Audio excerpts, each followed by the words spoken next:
बाप तोहर दल को करे चितैयो फुटानी गे। दहेज बचल काने बाप तोहर दल को करे चितैयो फुटानी गे।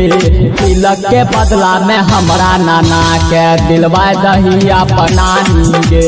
तिलक के बदला में हमरा नाना के दिलवा दही अपनानी गे।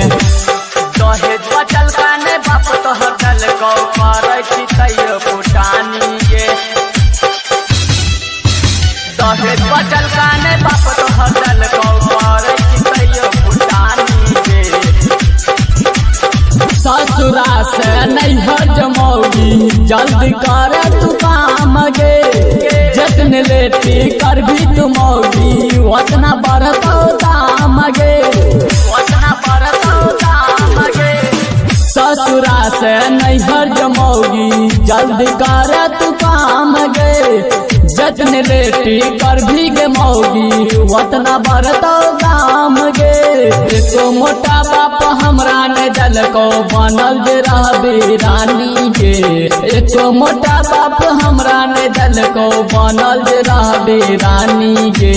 तिलक के बदला में हमरा नाना के दिलवा दही अपनानी गे।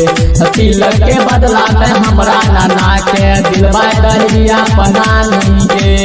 दहेज बचल काने बाप तोहर दल को करे चितैयो फुटानी गे।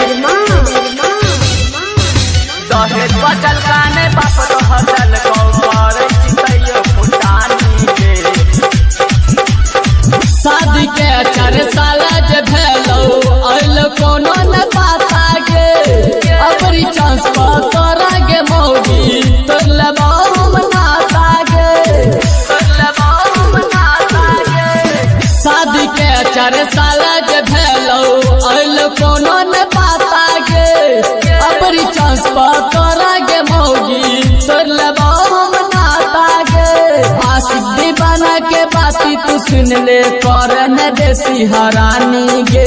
आशिक दीवाना के बाती तू सुन ले कर न देसी हरानी गे। तिलक के बदला में हमरा नाना के दिलवा दही अपनानी गे। तिलक के बदला में हमरा नाना के दिलवा दही अपनानी गे।